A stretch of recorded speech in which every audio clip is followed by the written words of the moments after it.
Shopping ಪ್ರಿಯರಿಗೆ big shock. ಇನ್ಮುಂದೆ online offline ನಲ್ಲಿ ಡಿಸ್ಕೌಂಟ್ ಆಫರ್ಗಳಿಗೆ ಬ್ರೇಕ್.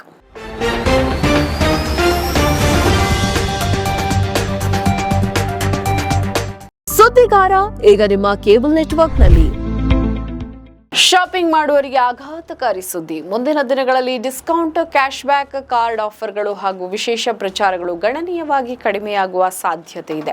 ಜಾಗತಿಕ ಮಟ್ಟದಲ್ಲಿ ನಡೀತಾ ಇರುವ ಯುದ್ಧಗಳು ಹಾಗೂ ಕಚ್ಚಾ ವಸ್ತುಗಳ ಮೇಲೆ ಬೆಲೆ ಏರಿಕೆಯಿಂದಾಗಿ ಉತ್ಪಾದನಾ ವೆಚ್ಚ ಹೆಚ್ಚಾಗಿದ್ದು ಕಂಪನಿಗಳ ಮೇಲಿನ ಒತ್ತಡ ಕೂಡ ಹೆಚ್ಚಾಗಿದೆ. ಯಾವುದೇ ವಸ್ತು ಖರೀದಿಸುವಾಗ ಹೆಚ್ಚಿನ ಗ್ರಾಹಕರು ಮೊದಲು ಡಿಸ್ಕೌಂಟ್, ಆಫರ್, ಕ್ಯಾಶ್ ಬ್ಯಾಕ್ ಅಥವಾ ಬ್ಯಾಂಕ್ ಕಾರ್ಡ್ ಪ್ರಮೋಷನ್ಗಳನ್ನೇ ಪರಿಶೀಲಿಸುತ್ತಾರೆ. ಹಬ್ಬ ಹರಿದಿನಗಳು ಹಾಗೂ ವಿಶೇಷ ಮಾರಾಟದ ಸಂದರ್ಭಗಳಲ್ಲಿ ಆನ್ಲೈನ್ ಮತ್ತು ಆಫ್ಲೈನ್ ಮಳಿಗೆಗಳಲ್ಲಿ ಭರ್ಜರಿ ರಿಯಾಯಿತಿಗಳು ದೊರೆಯುತ್ತವೆ. ಆದರೆ ಮುಂದಿನ ದಿನಗಳಲ್ಲಿ ಇಂತಹ ಆಫರ್ಗಳು ಹಿಂದಿನಂತೆ ಲಭ್ಯವಾಗದಿರಬಹುದು ಅಂತ ಕೂಡ ಹೇಳಲಾಗುತ್ತೆ.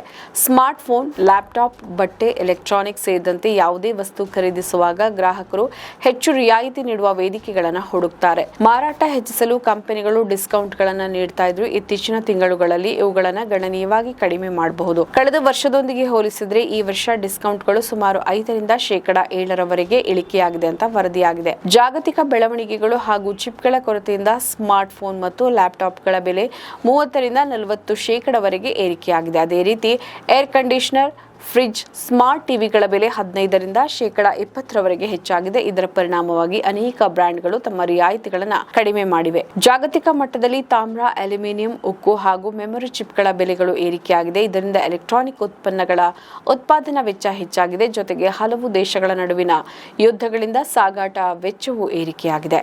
ಇದರಿಂದ ಕಂಪನಿಗಳ ಲಾಭಾಂಶ ಕುಸಿತಾ ಇದ್ದು ಡಿಸ್ಕೌಂಟ್, ಕ್ಯಾಶ್ ಬ್ಯಾಕ್ ಹಾಗೂ ಕಾರ್ಡ್ ಆಫರ್ಗಳನ್ನು ಹಂತವಾಗಿ ಕಡಿಮೆ ಮಾಡಲಾಗ್ತಾ ಇದೆ.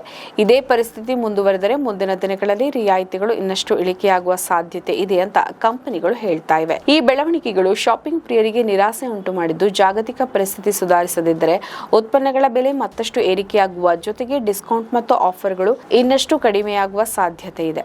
ನಮ್ಮ ಈ ವಿಡಿಯೋ ನಿಮಗೆ ಇಷ್ಟ ಆದಲ್ಲಿ ಲೈಕ್ ಮಾಡಿ, ಶೇರ್ ಮಾಡಿ, ಕಮೆಂಟ್ ಮಾಡಿ ಮತ್ತೆ ಸಬ್ಸ್ಕ್ರೈಬ್ ಮಾಡಿ.